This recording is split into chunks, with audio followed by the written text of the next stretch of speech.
நேற்றைய தினம் ஈரான் மீது இஸ்ரேல் வான்வெளி தாக்குதல் நடத்தியிருந்தது. ரைசிங் லயன் என்ற பெயரும் சூட்டப்பட்டிருந்த நிலையில் மத்திய கிழக்கில் போர் பதற்றம் உருவாகி இருக்கிறது. இஸ்ரேல் மீதும் 150க்கும் மேற்பட்ட ஏவுகணைகளை தாக்கி ஈரானும் பதில் தாக்குதல் நடத்தியிருக்கிறது. அதை இடைமறித்து தாக்கி அளித்ததாக இஸ்ரேலும் விளக்கம் அளித்திருக்கிறது. இந்த சூழ்நிலையில் மத்திய கிழக்கில் போர் பதற்றம் அதிகரித்திருப்பதாக கருதப்படுகிறது. மேலும் பல்வேறு விஷயங்கள் மற்றும் கருத்துக்களை கேட்டு பெறலாம். எமது அரசியல் பிரிவு ஆசிரியர் திரு ஹரிஹரன் இணைப்பில் இணைகிறார். வணக்கம் ஹரிஹரன். இஸ்ரேல் மற்றும் ஈரான் இடையே தற்போது நடைபெற்று வரக்கூடிய இந்த வான் தாக்குதல் காரணமாக மத்திய கிழக்கு பகுதியில் போர் பதற்றம் அதிகரித்திருப்பதை நம்ம எடுத்துக்கலாமா, இல்லை போர் உருவாகிற சூழல் ஏற்படுமா? என்ன விவரங்கள்? சந்தேகமே இல்ல, போர் பதற்றம் அப்படிங்கறத விட முன் எப்போதும் இல்லாத அளவுக்கான ஒரு போர் பதற்றத்தை சூழலை மத்திய கிழக்கு மேற்காசியா சந்திக்கிறது அப்படின்னு சொல்ல முடியும்.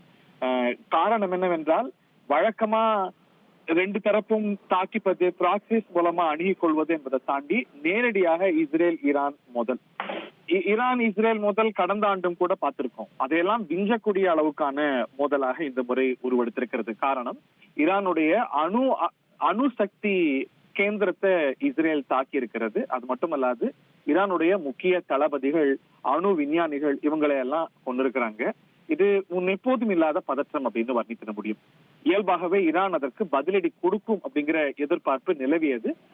அதை எதிர்நோக்கிய இஸ்ரேல் தாக்குதல் நடத்தும் போதே தனது மக்களுக்கு நீங்க பாதுகாப்பா இருங்க, இது ஒரு ரெட் அலர்ட் இருக்கக்கூடிய ஒரு சூழல் அப்படின்னு நேற்றே அறிவிப்பு வெளியிட்டது. நேற்றுக்கு ட்ரோன் தாக்குதலை ஈரான் செய்தது. ஆனா அது ஒரு முன்னோட்டம் தான் அப்படிங்கிறது எல்லோரும் அறிந்தது. நேற்று இரவு தொடங்கி இன்று காலை வரைக்கும் 150க்கும் மேற்பட்ட பாலிஸ்டிக் ஏவுகணைகள் மூலம் இஸ்ரேலுடைய மைய நகரங்கள் டெல் அவீவ், அதை சுற்றி இருக்கக்கூடிய சிறு நகரங்கள் மற்றும் குறிப்பாக ஜெருசலம், இந்த பகுதிகளை எல்லாம் ஈரானுடைய பாலிஸ்டிக் மிசைல்கள் தாக்கி இருக்கின்றன. இதுல பெரும்பாலானவற்றை நாங்க இன்டர்செப்ட் பண்ணிட்டோம், தாக்கி அழித்துட்டோம், எங்களுடைய வான் பாதுகாப்பு அமைப்புகள் தாக்கி அழித்து விட்டன என்று சொன்னாலும் கூட இஸ்ரேலுடைய பொதுமக்களை இது தாக்கி இருக்கு அப்படின்னு பார்க்கிறோம். இப்ப நம்ம பேசிக் கொண்டிருக்கக்கூடிய வேளையில 50க்கும் மேற்பட்டோம். அது எவ்வளவுன்னு நம்மளால சரியா கணிக்க முடியாது. ஒரு எவால்விங் சிச்சுவேஷன். நிறைய பேர் காயம்பட்டிருக்கிறாங்க. குறைந்தபட்சம் 2 பேர் இறந்து போயிருக்கிறாங்க இஸ்ரேலுடைய மைய நகரங்கள்ல அப்படின்னு நம்ம பார்க்க முடிகிறது. அங்க நம்ம காட்சிகள்லாம் பார்க்கும்பொழுது அந்த ஸ்கை லைன்ல புகை மண்டலம் நம்ம பார்க்க முடிகிறது. சோ இது வந்து ஒரு இம்பாக்ட செஞ்சிருக்கு. பாலிஸ்டிக் மிசைல் 150க்கு மேல ஈரான் மட்டுமல்லாது ஈரானுடைய ப்ராக்சியான ஏமன்ல இருந்து இயங்கக்கூடிய ஹூத்திகளும் கூட துணை தாக்குதல்களை நடத்திருக்கிறாங்க. இந்த சூழல் தற்போது கட்டுக்குள்ள வந்திருக்கு அப்படின்னு பார்க்கலாம்.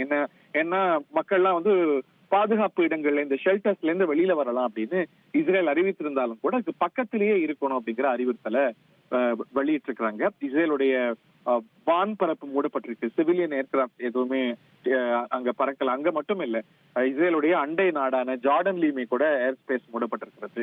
ஈரான்ல மட்டும் இல்ல, ஈரானுடைய அண்டை நாடான ஈராக்ல கூட வான் பரப்பு மூடப்பட்டிருக்கிறது. முன் எப்போதும் இல்லாத ஒரு பதற்றம் அப்படின்னு பார்க்க முடிகிறது.